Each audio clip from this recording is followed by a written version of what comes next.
दिखावा मुझे। हम पाकिस्तान का किस्मत तब्दील करेंगे। आज ये पाकिस्तान और अवाम एक थे, एक हैं और एक रहेंगे।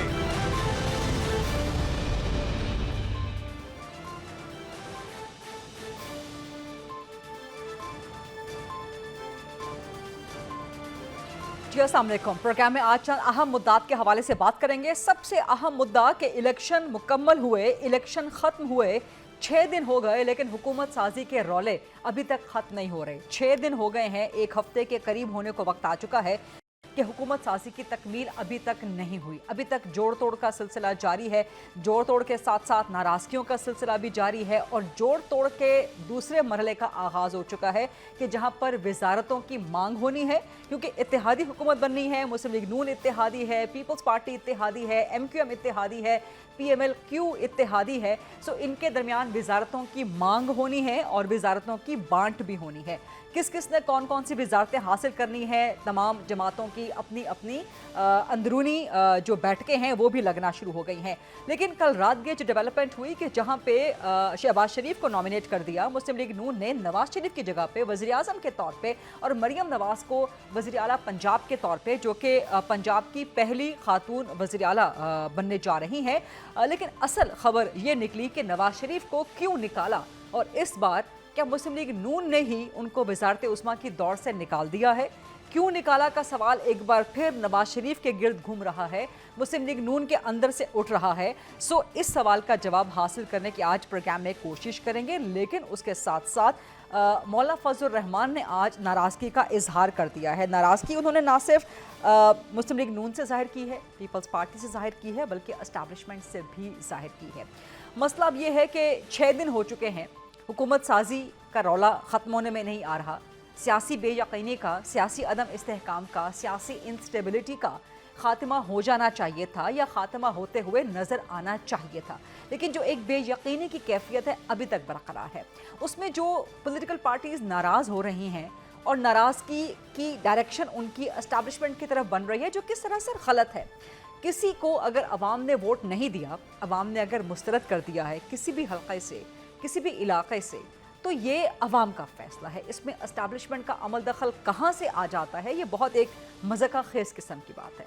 दूसरा, आज मौलाना साहब ने शिकवा किया, बल्कि शिकवे के साथ साथ कुछ और भी शायद उन्होंने पैगाम देने की कोशिश की कि 9 मई का बयानिया दफन हो गया है। बिल्कुल 9 मई का बयानिया दफन नहीं हुआ। ये इलेक्शन था जो कि अवाम ने करवाया है। ये कोई 9 मई का रेफरेंडम नहीं था, ये इलेक्शन था जो कि हर 5 साल के बाद होता है और होता रहेगा। जमहूरी प्रोसेस है, इसको किसी एक वाक़ये से जोड़ना जो कि एक अलग लीगल प्रोसेस है, एक अलग पॉलिटिकल प्रोसेस है, ये इंतहाई गलत है। सो ये कहना कि 9 मई दफन हो चुका है, ये मुकम्मल तौर पे गलत है। 9 मई के वाक़यात के हवाले से इन्वेस्टिगेशन, लीगल एवेन्यूज़ अपने मामलात पे चल रहे हैं, अपने तरीक़े से चल रहे हैं और वो जो मामलात हैं अदालतों के हवाले हैं और वहाँ से उनका फ़ैसला सामने आ जाएगा हतमी तौर पे। लेकिन उसके बारे में बेयकीनी पैदा करना ये सूट नहीं करता, ये सियासतदानों को और सीनियर सियासतदानों को ज़ेब नहीं देता। बहरहाल बहुत से अहम मुद्दात हैं जिनमें ज़ाहिर है, जैसे मैंने आपसे गुजारिश की, मुस्लिम लीग नून से बड़े अहम सवालात करने वाले हैं। तो प्रोग्राम का आगाज़ कर देते हैं नून लीग से। सीनियर मरकज़ी सरकर्दा रहनुमा और अभी इस्लामाबाद की एक सीट से जीते हैं और सीट इनकी मुतनाज़ा कहलवाई जा रही है। डॉक्टर तारिक फजल चौधरी साहब मेरे साथ मौजूद हैं। अस्सलाम वालेकुम तारिक फजल चौधरी साहब। जी वालेकुम सलाम। आपका हम इंतजार कर रहे हैं स्टूडियो में, वक्त भी कम है, तो अगर आप जल्दी से तशरीफ ले आएँ तो यहाँ पर आपसे दूबदू भी सवालात। बिल्कुल पहुंच रहा हूँ स्टूडियो की, लेकिन आपने जो मेरे इंट्रोडक्शन में बात की है वो जरा दोहराएं कि आपने कहा इस्लामाबाद से एक सीट जीती है ने, और सीट के बारे में क्या हो रहा है। मैं पहले आपकी पार्टी के बारे में, नवाज शरीफ आपके कायद के बारे में सवाल करना चाह रही थी, लेकिन चले आप सीट के बारे में बात कर रहे हैं।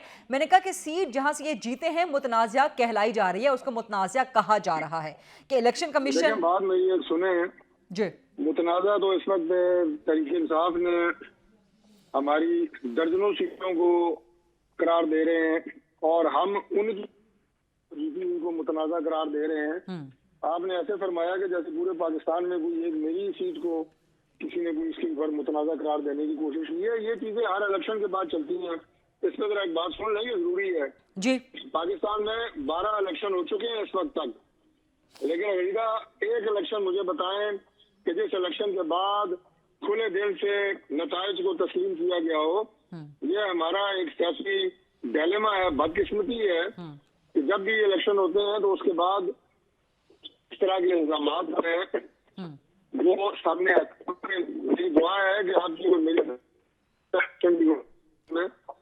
लेकिन गैर मुतनाज़ा हो। तारिक साहब किसी इलेक्शन में, अभी तक 12 इलेक्शन जो मुल्क में हुए हैं, किसी इलेक्शन में ऐसा हुआ है कि जो मुखालिफ हो वो अपने मुखालिफ के बारे में, अपने मुकाबले पर लड़ने वाले के बारे में कह रहा हो कि मैं नहीं जीता, मेरा मुखालिफ जीता है, या उसके वोट ज्यादा?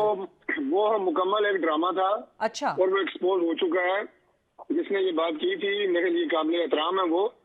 उन्होंने बड़ा एक सस्ता तरीका निकाला था कौमी हीरो बनने का, लेकिन वो बन नहीं पाए क्योंकि वो उस जिले में या उस शहर में जो कराची है उसकी जो आप ये कहें कि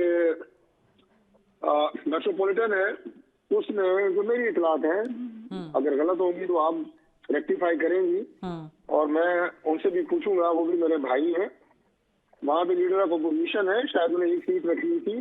लेकिन मुझे ये आप बता दें कि उन्हें कौन सी ऐसी नादीदा कुव्वतें हैं जो मुसर है इस बात पे कि पूरे पाकिस्तान की उन सीट कोई नहीं निकली, इस सीट पे उनको जितवाना है। भाई क्यों जितवाना है, वजह क्या है तो उसको जितवा दिया गया? क्यों भाई, किसने जितवाया? वो खौफ खुदा करे। इस तरह की अफवाह साजी, इस तरह की पॉइंट स्कोरिंग, इसने सिस्टम को कमजोर लेकिन आपकी सीट पे अदालत ने स्टे ऑर्डर दे रखा था। स्टे ऑर्डर के बावजूद इलेक्शन कमीशन ने जो है वहां से अनाउंसमेंट कर दी, आपका नोटिफिकेशन जारी कर दिया। क्या इसने मजीद मुतनाज़ा नहीं बना दिया इस हल्के के इलेक्शन को? आप देखें ना, अगर आप जैसी एंकर इस तरह की गलत और फरशुदा मालूमात रखती हैं तो एक आम आदमी क्या मालूमात रखेगा? आपको यही नहीं पता कि कोई स्टे ऑर्डर जारी नहीं हुआ था, और आपको ये भी नहीं पता कि वो जो बात इलेक्शन कमीशन ने की थी वो किस हवाले से थी। 265 हल्कों में अगर इलेक्शन हुए हैं तो 265 रिटर्निंग ऑफिसर्स फॉर्म 47 जिसे इलेक्शन का नतीजा कहते हैं वो जारी करने के बाद एक होती है जिसे कहते हैं कंसोलिडेशन ऑफ रिजल्ट। ये 265 सीटों के ऊपर होना होता है। ये रूटीन का काम है जिसमें रिटर्निंग ऑफिसर उम्मीदवारों के सामने जो रिजेक्टेड वोट है वो देख लेते हैं, रिजल्ट को कंसोलिडेट करते हैं। ये टोटल 20-25 मिनट आधे घंटे का काम होता है। अच्छा, ठीक। इसके ऊपर कुछ लोगों ने कहा जनाब कि दोबारा गिनती हो रही है, फलां हो रहा है। पाकिस्तान के किसी हल्के में, इस्लामाबाद छोड़े, अभी तक दोबारा गिनती का ऑर्डर नहीं हुआ। ठीक है, पहली तो ये बात क्लियर। उस रिकंसोलिडेशन में जिसमें हमारे 3 इस्लामाबाद के हल्कों के बारे में, एक का सुबह 10 बजे टाइम था, दूसरे का 11 बजे था, तीसरे हल्के का 12 बजे था। 4 बजे इलेक्शन कमीशन ऑर्डर जारी करता है कि अगर रिकंसिलिडेशन नहीं हुई, इफ नॉट कंक्लूडेड, तो इसको अगले ऑर्डर तक सस्पेंड करें। ये ऑर्डर आता है 4:30 बजे, और वो कंसिलिडेशन हो चुकी है दिन को 10 बजे, 11 बजे और 12 बजे। तो मुझे आप बताएं कि इसमें गांव वायलेशन हुई है, जिसमें गलत इतलात मीडिया को भी दी गई, और हमारे जो बहुत ही काबिल एहतराम हमारे सियासी जो मध्य मुकाबले उम्मीदवार थे उन्होंने भी ये खबरें मीडिया के जरिए फैलाई। मैंने इसलिए ये बात की कि खुदा के लिए जो सियासी अमल को, पाकिस्तान में जमहूरी अमल को हर वक्त अगर आप मुतनाज़ा बनाते रहेंगे और गलत खबरों की बुनियाद पे, तो वो अफसोसनाक होगा मुल्क के लिए, सिस्टम के लिए।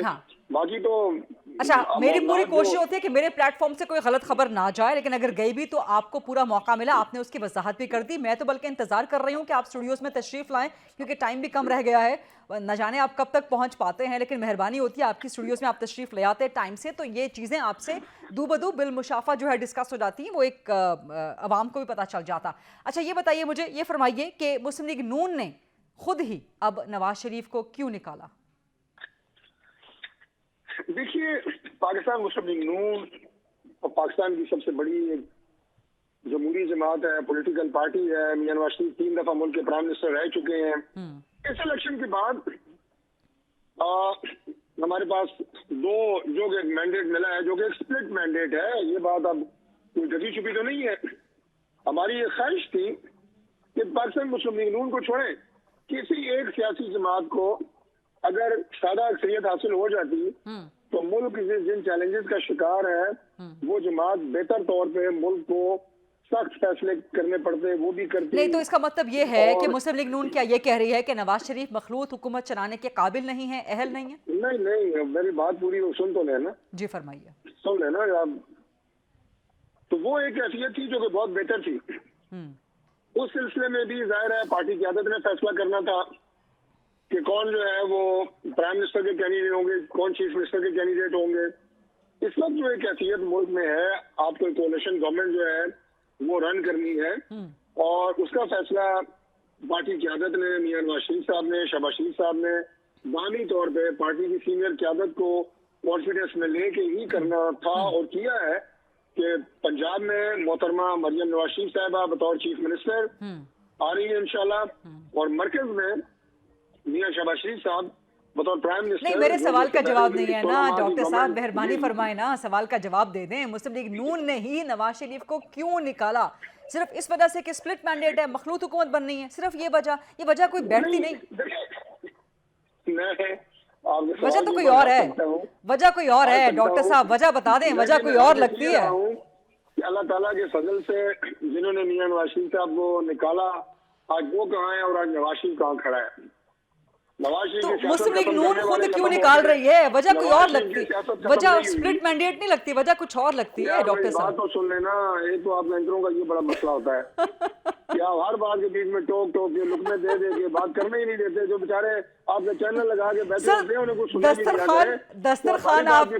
दस्तरखान आप लोगों ने लगा रखा है मिसालों के साथ, 12 मिसालों के साथ, हम चंद लुकमे ले रहे हैं, तो इतराज तो ना करें ना। 6 दफा एक ही सवाल आपने किया है, वो खुदा के लिए इतनी देर में मैं आपको उसका मुकम्मल जवाब दे देता। सर जवाब दे देना, चल फिर मुझे तमीज बांधनी पड़ती है। अच्छा सर फरमाइए, सर फरमाइए। मियां नवाज शरीफ साहब को जिन्होंने निकाला वो आज खुद निकल गए। नवाज शरीफ की सियासत और नवाज शरीफ आज भी वहीं खड़ा है। अगर वो नवाज शरीफ को नहीं निकाल सके, अल्लाह के फजल से नवाज शरीफ को कोई नहीं निकाल सकता, और ये नवाज शरीफ की अपनी जमात है। ये नवाज शरीफ को कैसे निकालेगी? जब फैसला नवाज शरीफ खुद कर रहे हैं और मियां नवाज शरीफ साहब की क़यादत में ही पार्टी सारे फैसले कर रही है।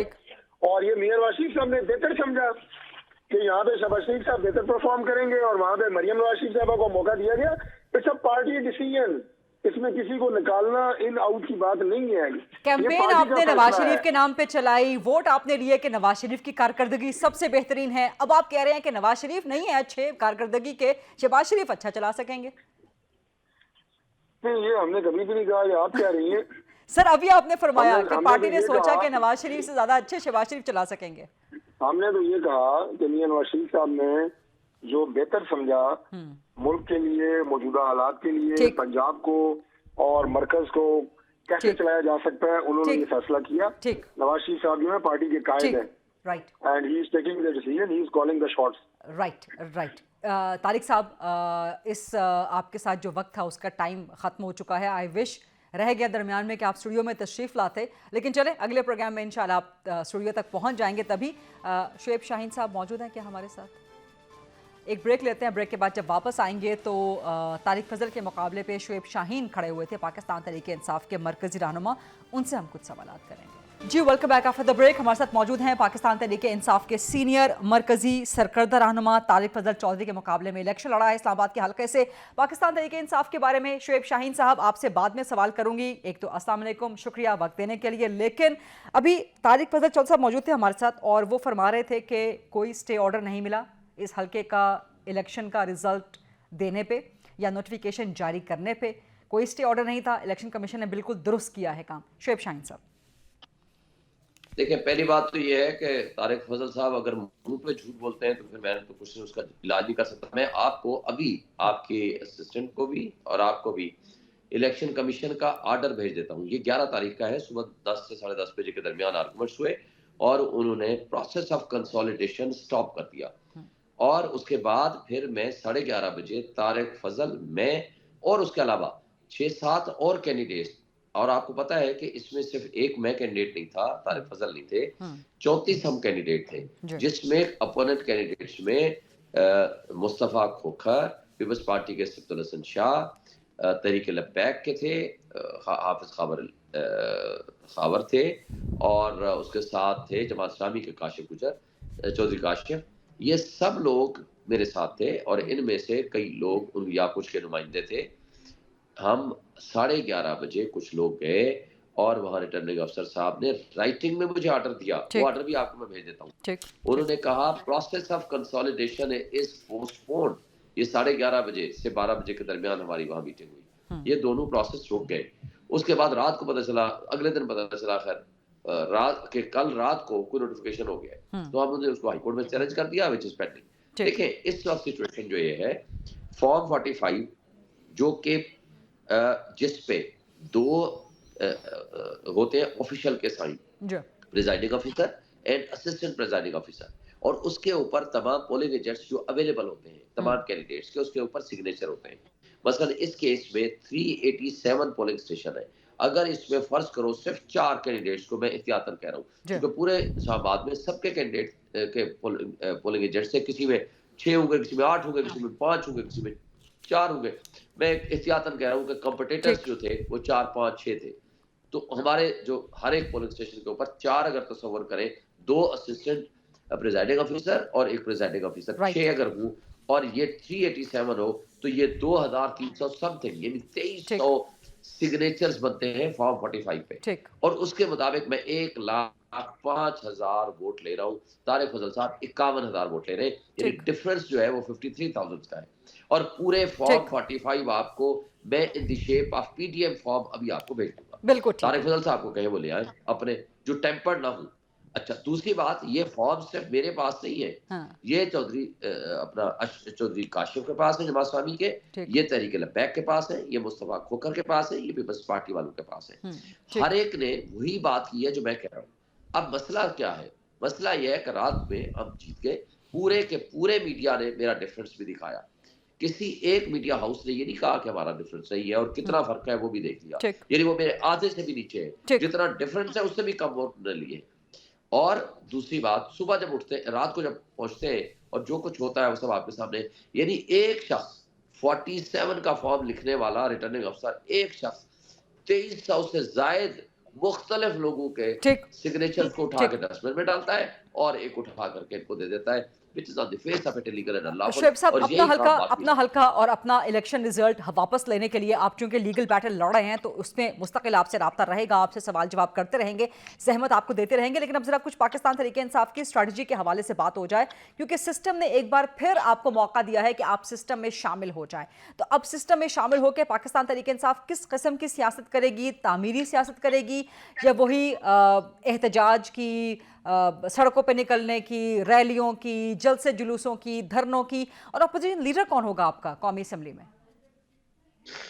देखिए, अपोजिशन लीडर वो होगा जिसको, अव्वल तो हमारी कोशिश है कि हम हुकूमत बनाएं। उसके लिए इंशाल्लाह हम अदालतों में गए हुए हैं, इलेक्शन कमीशन में गए हुए हैं, हमारे साथ डाकाजनी की है मुस्लिम लीग नून ने और जो रिटर्निंग ऑफिसर्स हैं और जो उनके बैक पे। लेकिन कितनी सीटें आपको मिल जाएंगी इस वक्त? एमडब्ल्यूएम के साथ जो आपका इत्तेहाद है, सब मखसूस वगैरह मिला के 117 बनती हैं आपकी, तो कितनी आपको 52 आपको मजीद चाहिए होंगे, तो 52 आपके पास आ जाएंगी?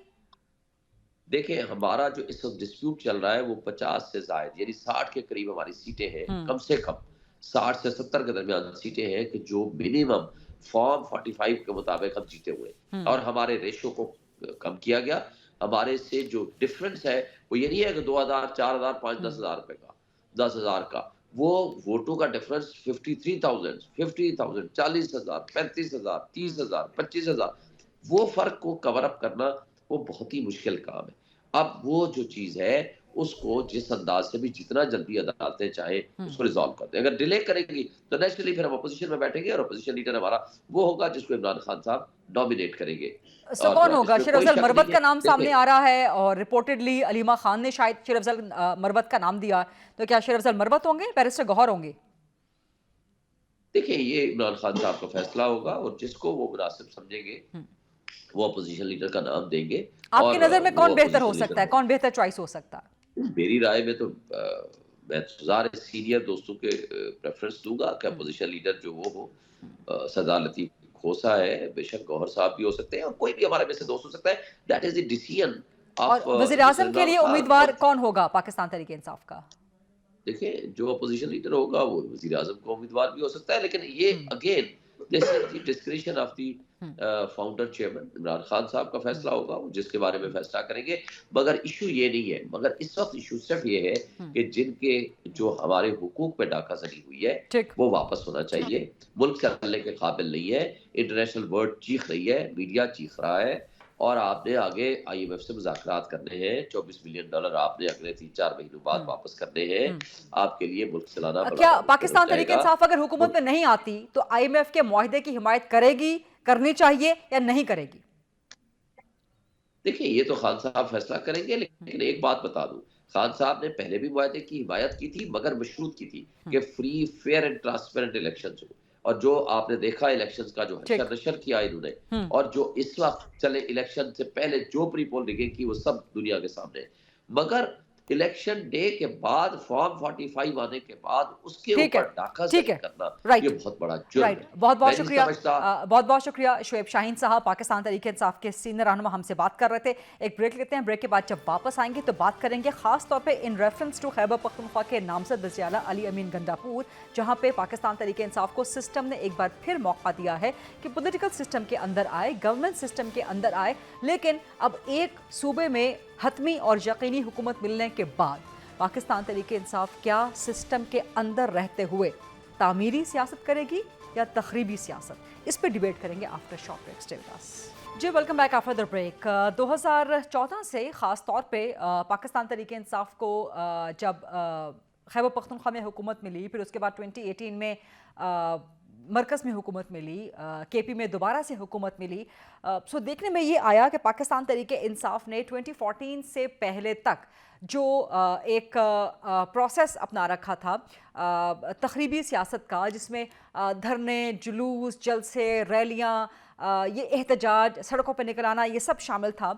ये अपोजिशन का रवैया हुकूमत में आकर भी शामिल रहा। फिर उसके बाद क्या कुछ हुआ, ख़ासतौर पे पोस्ट 2018, वो सब पाकिस्तान की सियासी और हुकूमती तारीख़ का एक हिस्सा है, और किस तरह से पाकिस्तान तहरीक इंसाफ को हुकूमतों से हाथ धोने पड़े। लेकिन बावजूद इसके कि 9 मई का सानहा भी हुआ, जिसमें पाकिस्तान तहरीक इंसाफ के लोग अब तक मुलव्विस पाए गए। बाकी फ़ैसला अदालतों ने करना है, और वो लाजमन होगा। 9 मई के मामले पे रियासत किसी भूल चूक का शिकार नहीं होगी। किसी के जहन में अगर कोई ऐसी गलत फहमी है तो उसको जहन से निकाल दिया जाए। लेकिन सवाल ये पैदा होता है कि एक ऐसे सूबे का जो कि इंतहाई हसास है, खैबर पख्तूनख्वा, सिक्योरिटी के हवाले से, ना सिर्फ इंटरनल सिक्योरिटी के हवाले से बल्कि बॉर्डर सिक्योरिटी, एक्सटर्नल सिक्योरिटी के हवाले से भी, जहाँ पर पाकिस्तान में सबसे ज़्यादा फ़ौज की डिप्लॉयमेंट है, जहाँ पे फ़ौज और जो सिविल इंतज़ामिया है, जो पुलिस है, जो इंटेलिजेंस के इदारे हैं, वो सब इंटरकनेक्टेड हैं और बड़े गहरे तरीके से बड़ी मरबूत किस्म की कोऑर्डिनेशन करके ना सिर्फ इस सूबे को बल्कि पूरे मुल्क को महफूज बनाते हैं। सो वहाँ पे एक ऐसे शख्स को वज़ीर आला नामज़द कर देना कि जो 9 मई में मुलव्विस है, और जिसके हवाले से पैगाम अपेरेंटली यही जा रहा है कि गवर्नेंस फोकस नहीं है बल्कि कोई हेड्स ऑन जाना रियासत के साथ या विफाकी हुकूमत के साथ जाना मकसद है, और एक टफ टाइम देना मकसद है, रिवेंज लेना जो है मकसद है, प्रेशर डालना जो है वो मकसद है। तो क्या हम तवक्को ये रखें कि पाकिस्तान तहरीक इंसाफ की हुकूमत अगर खैबर पख्तूनख्वा में आती है तो वहाँ पर ना तो गवर्नेंस देखने में आएगी, ना ही अवाम की फलाह के लिए कोई काम होगा, बल्कि ना सिर्फ मरकज़ के साथ सींग फंसा लिए जाएंगे, विफाकी हुकूमत के साथ कोलैबोरेट नहीं किया जाएगा, बल्कि इस्टेब्लिशमेंट के साथ भी, फ़ौज के साथ भी कोलैबोरेट नहीं किया जाएगा। क्या हम कोई सख्त बयानात की तवक्को कर सकते हैं, चाहे उनकी डायरेक्शन मरकज़ी हुकूमत की तरफ हो? अगर मरकज़ में PTI की हुकूमत नहीं बनती, चाहे उनकी डायरेक्शन फ़ौज की तरफ हो, तो ये बड़े अहम सवालात हैं, बड़े संगीन सवालात हैं। काउंसिल ऑफ कॉमन इंटरेस्ट होता है, SIFC होता है, जहाँ पे सूबों के वज़ीर आला शामिल होते हैं, इन क्लोज कोऑर्डिनेशन काम करते हैं, ना सिर्फ विफाक के साथ बल्कि मिलिट्री के साथ भी। तो ये एक वर्किंग रिलेशनशिप कैसे डेवलप हो सकेगी? क्या हमें कोई सख्त बयानात खैबर पख्तूनख्वा के नामज़द वज़ीर आला की तरफ से सुनने में आ सकते हैं? कोई सख्त एक्शंस देखने में आ सकते हैं जिनका ताल्लुक इंटरनल सिक्योरिटी से ही नहीं, एक्सटर्नल सिक्योरिटी से भी हो? इन्हीं सब मामलात का इहाता करेंगे, और ये कंसर्न्स इसलिए डेवलप हो रहे हैं क्योंकि सिस्टम में वापस आने के बाद, खैबर पख्तूनख्वा की हुकूमत मिलने के बाद, सीटों की अच्छी खासी तादाद मिलने के बाद, जो कि 2018 से कम है बट अभी भी पाकिस्तान तहरीक इंसाफ को सीटें मिली हैं, इसके बाद पाकिस्तान तहरीक इंसाफ का जो रवैया है उसकी एक हल्की सी झलक शेर अफजल मरवत ने दिखाई, जिनके बारे में कहा जा रहा है कि मुमकिन तौर पर कौमी असम्बली में अपोजिशन लीडर हो सकते हैं। पहले उनकी बात सुन लीजिए कि उन्होंने आज कहा क्या, उसके बाद थोड़ा सा बात को आगे बढ़ाएंगे। दिखाएं जी, टेक अ लिसन। साजी करके वजीर आजम और वज़राए आला बनेंगे, उनको ये बताना चाहते हैं कि ये पाकिस्तान तहरीक इंसाफ की क़ियादत का फर्ज है कि हम अपना मैंडेट आपके हल्क से निकाल के अवाम को वापस करें। हम किसी भी हालत में अपने इस हक से दस्तबरदार नहीं होंगे। जरूरत पड़ी तो खान साहब अगर एजुटेशन की कॉल देंगे, कतई नजर इसके कि हमें 9 मई के नाम पे डराया जा रहा है। 9 मई दोबारा हो या 10-12 हो, पाकिस्तान के लोगों का जो हक है वो उनको हम दिलाएंगे। ये क़ियादत का फैसला है। ये सुना आपने कि शेर अफजल मरवत क्या कहते कि 9 मई हो या 10-12 दफ़ा हो, यानी कि 9 मई हो या ये और भी कई दफ़ा हो, हम एजुटेशन की कॉल अगर देते हैं बानी चेयरमैन PTI तो हम सिस्टम पे चढ़ दौड़ेंगे, ये मकसद था। तो क्या सिस्टम ने आपको इसलिए दाखिल किया है पॉलिटिकल और एडमिनिस्ट्रेटिव कि आप सिस्टम के ऊपर चढ़ दौड़ें? इसी पर ज़रा बात करेंगे, डिबेट को जनरेट करेंगे। मेरे पास मौजूद हैं मोहम्मद अली साहब जो कि तज्ज़ियाकार हैं, और मेरे साथ मौजूद हैं इरफान खान जो कि सीनियर सहाफ़ी हैं, खैबर पख्तूनख्वा से इनका ताल्लुक़ है। इरफान खान, क्योंकि आप खैबर पख्तूनख्वा में बैठे हुए हैं, अली अमीन गंडापुर की नामजदगी से क्या मैसेज जा रहा है? क्या ये कन्फ्रंटेशन का मैसेज जा रहा है, फैसिलिटेशन का मैसेज है, या एक रिकन्सिलिएशन का मैसेज है? क्या मैसेज है? और उनके वहाँ पे वज़ीर आला बनने से जो सेंटर के साथ रिलेशनशिप है वो कैसा होगा, मिलिट्री के साथ रिलेशनशिप कैसा होगा, और गवर्नेंस कैसी होगी KP में? बहुत शुक्रिया। जिस तरह मैम आपने अपनी गुफ्तगू में बात की कि तहरीक इंसाफ की जो सियासत है वो गाली और धमकी से शुरू होकर गाली और धमकी ही पर ख़त्म होती है, तो अली अमीन गंडापुर साहब की जहाँ पर नामजदगी है, इससे तो वाज़ेह है कि यहाँ पर कारकर्दगी मकसद नहीं है। यहाँ पर गालम गलोच, विफाक पे चढ़ाई, फौज के साथ मुज़ाहिमत करना, ये इनका एक तरीक़ाकार पहले से भी रहा है, और नामजदगी के बाद तो ये बात बिल्कुल साबित हो गई है। बल्कि अभी उनकी नामजदगी हुई भी नहीं थी कि 3 दिन पहले जिस साहब की नामजदगी हुई है वज़ारत आला के लिए, उनकी तरफ से एक बयान जारी किया गया कि 9 मई के बाद यहाँ पर जो जितनी ब्यूरोक्रेसी है और पुलिस है, उन्होंने तहरीक इंसाफ के कारकुनों के साथ जितनी ज्यादती की है या उनके घरों पे छापे मारे हैं, तो मैं उनके साथ निमट लूंगा। तो अब आप अंदाजा लगा लें कि अब तो यानी कि ये अपनी अप्रोच, अपनी सोच, अपनी स्ट्रैटेजी उन्होंने वाजे कर दी। तो इस सूरत में फिर KP में ब्यूरोक्रेसी कैसे काम करेगी? ये बहुत इम्पोर्टेंट है। 3 बड़े चैलेंजेस हैं खैबर पख्तूनख्वा में। नंबर 1 जो सिक्योरिटी है, जिस तरह आपने बात की कि हमारे बॉर्डर पे फौज जो है 24/7 वो अलर्ट और एक्टिव रहते हैं। सेकंड, यहाँ पर फाइनेंशियल क्राइसिस बहुत ज्यादा है। और थर्ड, ये जो गवर्नेंस का इशू है, गवर्नेंस के हवाले से जो जब इसकी नामजदगी हुई है तो जो ब्यूरोक्रेसी में हमारी बात हुई है लोगों से, वो कह रहे हैं कि इस नामजदगी पे वो खुश नहीं है, और यहाँ पर अगर अच्छे साथ के ब्यूरोक्रेट हैं तो वो यहाँ पर इनके साथ चलना भी नहीं है, और अपने लिए कोई नई राह ढूंढेंगे। जिस तरह इनका धमकी अमेज लहजा। अच्छा, आप कह रहे हैं कि खैबर पख्तूनख्वा में KP में ब्यूरोक्रेसी, जो सीनियर ब्यूरोक्रेसी है, वो अली अमीन गंडापुर के साथ चलने को तैयार नहीं है? बिल्कुल, इसके नाम पे जो तहफ़्फ़ुज़ात, उनके जो इंटरनल मीटिंग होती हैं, उसमें ये डिबेट चल रही है कि अगर ये शख्स यहाँ पर हमारे ऊपर आ गया, चीफ सेक्रेटरी तो बन गया सूबे का, तो जो उनका एटीट्यूड है, उनका जो फाइनेंशियल एस्पेक्ट आपने उठाया है वो बड़ा इंपॉर्टेंट है, क्योंकि सेंटर से एक बड़ा चंक मिलता है KP को अपने खर्चे उठाने के लिए। बिल्कुल, मैंने है कि 90% जो खैबर पख्तूनख्वा का इन्हिसार है वो फेडरल गवर्नमेंट पे होता है, और यहाँ पर KP अपने ऑन रिसीट्स हैं वो इतने नहीं है, 100 बिलियन भी नहीं है। दूसरी बात, जो वहाँ पर वफाक में हुकूमत रही है, उन्होंने कबायली इस्लाह के लिए 100 बिलियन रुपए नहीं दिए हैं। जब इमरान खान साहब वहाँ वफाक में बैठे थे, सूबे को अपना हक नहीं दे रहे थे। तो अगर इनकी ये जो मुज़ाहिमती तरीक़ेकार है या तर्ज़ अमल है, तो मेरा नहीं ख्याल है कि ठीक। मोहम्मद अली साहब, आपकी तरफ मैं आऊंगी यही सवाल लेके। मैं चाहूंगी कि short and crisp to the point मुझे आपसे जवाब मिले, क्योंकि टाइम हमारे पास कम रह गया है। अली अमीन गंडापुर की नामजदगी से मैसेज क्या जा रहा है? कन्फ्रंटेशन का मैसेज जा रहा है या रिकन्सिलिएशन का मैसेज जा रहा है? और फिर सेंटर के साथ KP का ताल्लुक आप कैसे देखते हैं, अगर सेंटर में PTI की हुकूमत के अलावा कोई और हुकूमत होती है, और KP की कोऑर्डिनेशन मिलिट्री के साथ वो कैसे देखते हैं फिर आप? देखिए जी, आपके तीनों जो सवाल हैं मैं बहुत मुख्तसरन 2 मिनट में इसका जवाब देता हूँ। मेरे ख्याल में ये एक बहुत तशवीशनाक बात है और मेरी बहुत ज़्यादा हमदर्दी है उन तमाम केपीके के अवाम और वोटर्स के साथ जिन्होंने पीटीआई के जो हमदर्दी रखने वाले सियासतदान थे उनको वोट दिया है, क्योंकि ये बात खुल के ना सिर्फ जो नामजदगी है गंडापुर साहब की, बल्कि जो अभी आपने क्लिप चलाया, जो बयान चलाया शेर अफजल मरवत साहब का, उससे ये जाहिर होता है कि पीटीआई की सियासी सोच और हिकमत अमली जो है वो इंतशार को बरकरार नहीं बल्कि उसमें मजीद इजाफा करने की है। और दूसरी बात ये कि उनकी पार्टी की जो सिलेक्शन है की अपॉइंटमेंट्स की, उसमें कैरेक्टर की, एजुकेशन की, कॉम्पिटेंस की, इखलाक की कोई वैल्यू नहीं है, बल्कि जो असल क्राइटेरिया वो ये है कि आप कैसे जत्थे जमा कर सकते हैं दारुल हुकूमत और फौजी तंसीबात पर हमले करने के लिए, और आपका अवाम के मसाइल, पार्लिमानी जमहूरियत, गुर्बत के हवाले से कोई ताल्लुक नहीं है, और आपका असल एजेंडा पाकिस्तान को बदनाम और गैर मुस्तहकम करना है। लेकिन आखिरी बात जो सबसे इम्पोर्टेंट है वो मैं ये कहना चाहता हूँ कि मुझे ये लगता है कि ये एक डिलिबरेट साजिश है कि गंडापुर साहब जो कि एक इश्तहारी हैं, उनको नामजद इसलिए किया जाए कि जब अगर उनको गिरफ्तार किया जाए तो उसको प्रीटेक्स या बहाना बना के मजीद इंतशार फैलाया जाए और रियासत के खिलाफ मजीद जो है एक महाजराई की फजा हमवार की जाए, जिसका मुझे तशवीश है कि मुल्क दुश्मन अनासिर भी फायदा उठाने की कोशिश कर सकते हैं।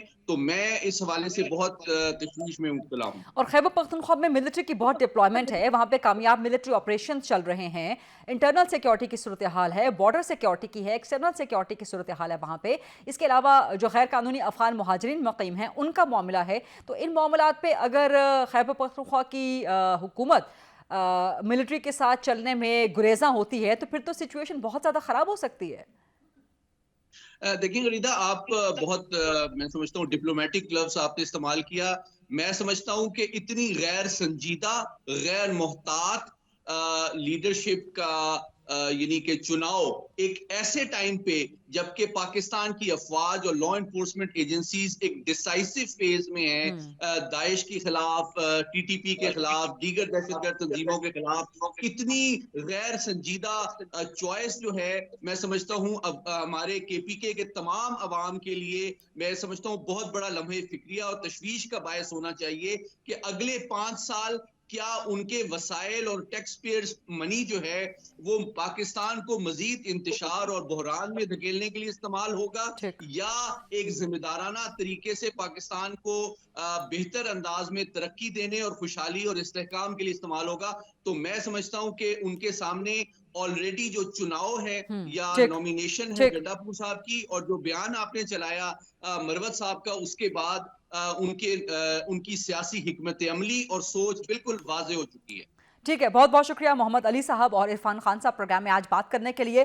खैबर पख्तूनख्वा इंतहाई हसास सूबा जहाँ पे गवर्नेंस पर तवज्जो दी जानी चाहिए। गवर्नेंस की सूरत हाल बहुत बुरी है, बावजूद इसके कि गुज़श्ता 2 दफ़ा से 2 अदवार से सूबे के अवाम ने पाकिस्तान तहरीक इंसाफ को वोट दिया और अब ये 3rd टाइम है, 3rd टेन्योर है। अगर अभी भी गवर्नेंस की तरफ तवज्जो ना दी गई तो जो गुर्बत है, बेरोज़गारी है, इंतहा पसंदी के दीगर मसाइल हैं, खुदा न खास्ता यूथ की एक बहुत बड़ी तादाद है, तो ये तमाम मसाइल यूथ को वहाँ अपना शिकार कर सकते हैं, बजाय इसके कि अगर कहीं ऐसी सोच मौजूद है कि इस तरह का वज़ीर आला नामजद करके केपी में सेंटर के साथ महाज आराई की जाएगी या इदारों के साथ महाज आराई की जाएगी, तो ये भी जहन में रखना चाहिए कि नामजद वज़ीर आला सानह नौमे में मुलव्विस हैं, कई FIRs उनके ऊपर मौजूद हैं, फिर कानून ज़ाहिर है साथ साथ अपना रास्ता लेता भी रहेगा। ये था आज का प्रोग्राम, देखने का शुक्रिया। आज से टुमारो इंशाल्लाह at 8 o'clock on GTV। अल्लाह हाफ़िज़।